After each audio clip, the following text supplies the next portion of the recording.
Good morning. Happy Sunday to everyone that will see this, whether you jump on live before I'm done.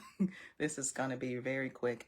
So, whether you are able to jump on now or you see it at your leisure, which is perfectly fine. The purpose of the lives is not so much to be on live and to do the live interaction at the time that season is coming. And we have our moments now when we do that. Um, but the purpose of my being live principally is to make me think on my feet.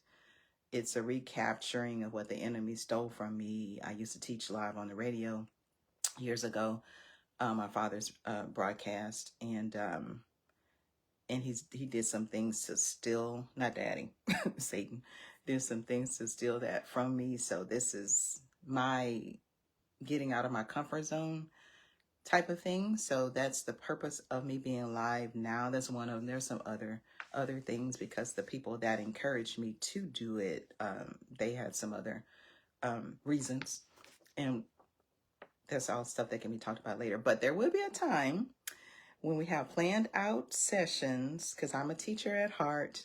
I'm a teacher in the body of Christ, and I've taught in schools and whatnot as well. So there will be some times when we're going to have a whole session with some planning and some central ideas that will be discussed, and some Q&A and the whole 9 yards. So, but that's not this morning. This morning is a quick little run through of some things. So I entitled this Uncommon Advice. And excuse me just a second.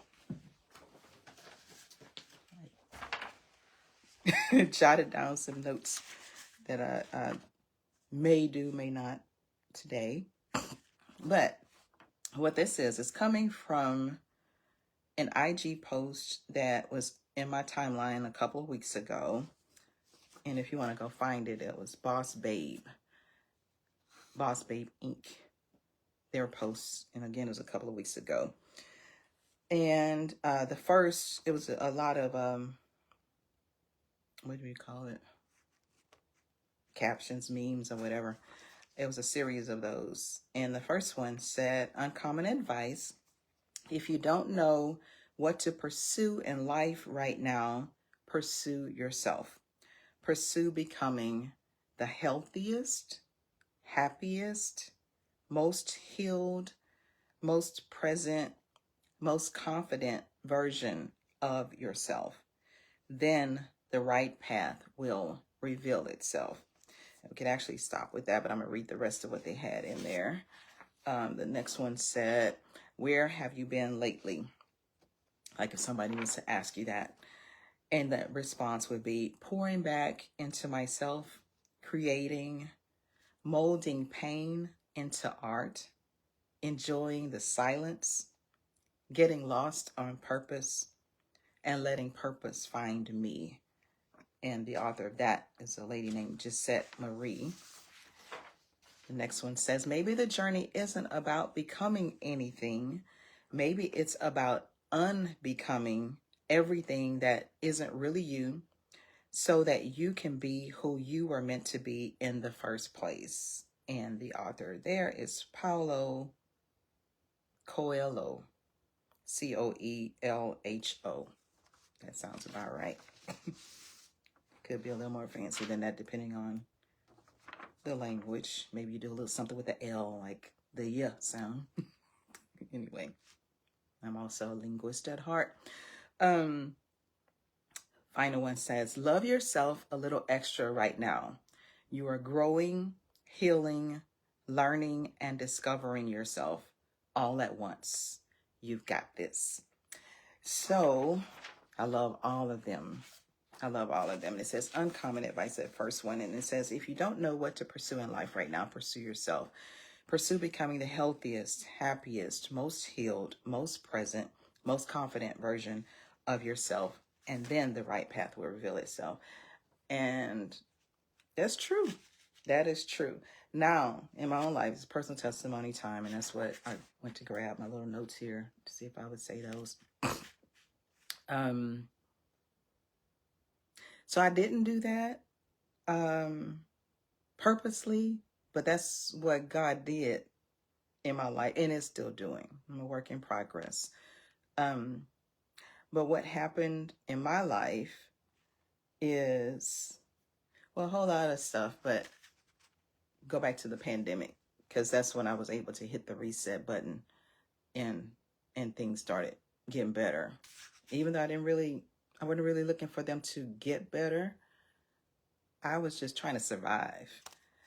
And my life had there were so many inconsistencies and unanswered questions and things I could not figure out that was going on because I did all the right stuff. It's like I've done all these things, but I don't have what I'm supposed to have from that. And that's in every area of my life. You know, that's in relationships, that's in career, it's just in everything. And I'm the type of person, I look at myself first, not perfect or anything like that, but I do look at myself first. I remember I got sick one time with this, like, one of those bugs, 24, 36-hour bugs or something. And I didn't know what was going on. And it just kept getting worse and worse. And I thought I was dying, actually, because I had no clue what was going on with me. But the first thing I did, I started trying to see, did I do something wrong to somebody? I'm like, Lord, do I need to forgive somebody? Do I need, I was checking my heart, because I'm like, I really thought I was dying. I didn't know what that was I'm looking back now, it's like, oh, you just had a bug. But that thing was so violent and got progressively worse before it got better, that I just knew, so that's the first thing. And I've always been a very responsible person. So I always looked at myself. And so with nothing working like it's supposed to, yeah, I knew I did something wrong. But actually wrong was done to me.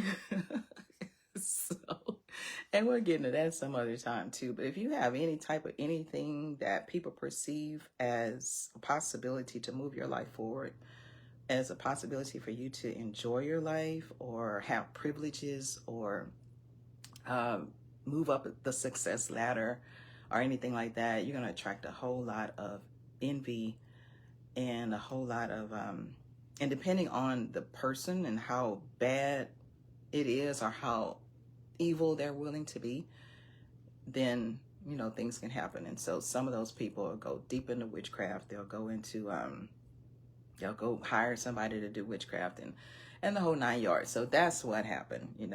I was buried with stuff and to hold me back because other people perceive that I might have more than them. And I was always the type of person that if I have something, I'm gonna help you. I'm gonna tell you what to do to get it, or so anyway, so it's really stupid that's that. But anyway, fast forward to and backwards to the pandemic. So when that was going on, we of course were on shutdown. So that helped a lot because it was legions. It wasn't just this group of people. It was all kinds of people doing stuff. So being shut down shut me off from a lot of people that was doing crazy stuff and gave me a chance to breathe. But during that time, if you all remember, the White House wasn't giving us good directives as to this is 2020 when stuff first happened. They weren't giving us good directives as to how to deal with this thing. And then here in Texas, we shut down like in March, and then our Texas government opened back up in May.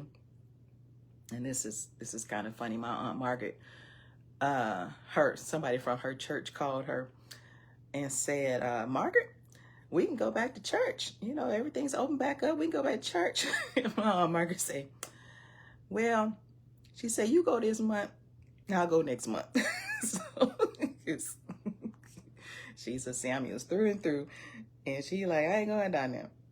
You can go if you want to. And Margaret is a church goer. But she's like, no, them opening this thing back up don't mean I'm going. So yeah. So anyway, that was going on. And what I did, because I couldn't get no clear directive as to how to carry myself and what's going on. And I'd heard about Governor Cuomo in New York and things that they were doing to bring the numbers down and navigate this whole thing. So I started watching his YouTubes, and he would do these like press conference type things, come in and updates, and I think it was daily updates. And after a while, I started noticing, I'm like, this is some deep stuff. This is more than like the things they did to bring the numbers down and I may go into that too, because I still have my notes on that. I may teach on that at some point. But the different things they did to get a handle on the situation, as I watched that, I'm like, this is some life lessons in here. So I went back and watched the ones that had ran previously. I, pulled them all up on YouTube and got my notes out and started taking notes on all of it, because I'm like, this is good, and I can maybe apply some of this to my life. So that's how I hit the reset, by trying to figure out what to do in COVID to not die. And oh, no offense to anyone who's lost anybody through that. I do have some friends that passed through that. But to survive that thing and function. So that's what I did, and I started, and it wasn't some trying to improve my life. I was still just trying to survive, and because I had accepted my lot, even though I didn't understand at the time. And I was just like, well, this just is how it is. I don't know what I did wrong, and how I wound up here, but it is what it is, and I just accepted it and was just planning to survive. And I'm older now to where closer to retirement, so I start sinking every nickel I can find into my retirement account. So I was just planning to have a nice quiet retirement and survive that thing. Wasn't planning to do ministry, wasn't gonna do no lives for sure, or none of that stuff. But I was like, I need to check with the Lord on the ministry thing before I decide. And so I had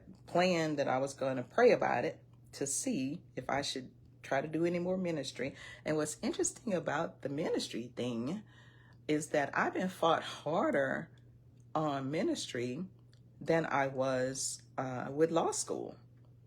It's like there was some fighting there. People didn't want me to be no lawyer. But the ministry fighting is way harder, which is so surprising, because you would think, who would care about you teaching like a Sunday school class or something to that effect.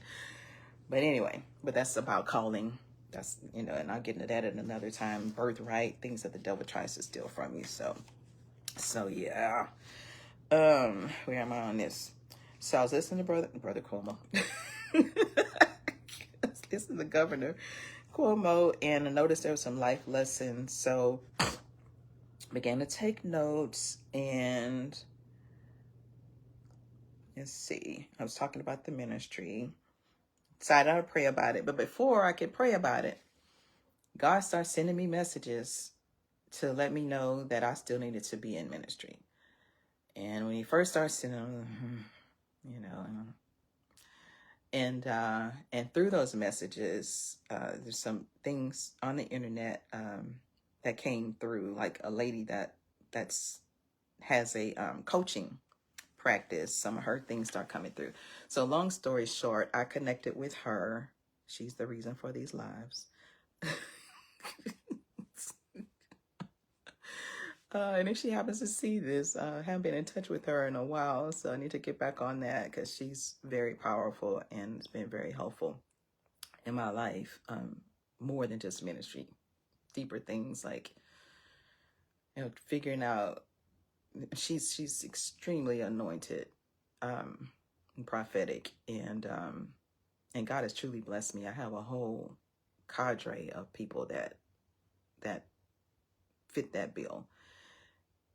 But she blessed me a lot and helped me dig deeper and get some things figured out. But so anyway, that's how this thing came back to be, and it's still going along with the whole retirement thing, because my plan with that was to do some teaching. Perhaps I have a master's degree, so do some teaching maybe some like entry level college classes of English or something, on the path for either an associate's or the entry level classes, what have you. And I say that because you pretty much need a PhD to teach beyond that. And at this point, I'm not interested in getting a PhD. So yeah. So where am I on this rant? Well, not rant, but ramble. Yeah. Okay, so trying to read my own little handwriting here. Yeah, so God wouldn't let me abandon ministry, and so that's where this page had been there previously, and I shut it down. But I restarted this and then started the weekly lives, and apologies for not being here last week, but hopefully you had a great Memorial Day weekend and weren't thinking, oh, she didn't do the live. Surely that wasn't on your mind. Yeah. But what else? What else did I want to say? So, yeah, so that's pretty much how I got on the path that I'm on. And I wasn't looking to do anything great except survive. It's like I've been slapped down so many times and couldn't figure it out. And the thing is, even after I figured some of it out, like the witchcraft stuff, even after I figured it out and did what I was supposed to do on my end to stop it, it wasn't stopping. And you know what's interesting? And that's because God needed to strengthen me, build up my muscles, and help me learn how to fight.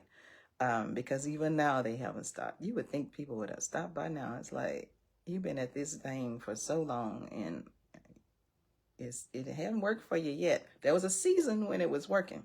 Like that season when I was buried and nothing was I was just distraught and going through all the time and all these things, even though I didn't look like it, because other things were going on and you had to show up and all of that. So you didn't really see it unless you could see.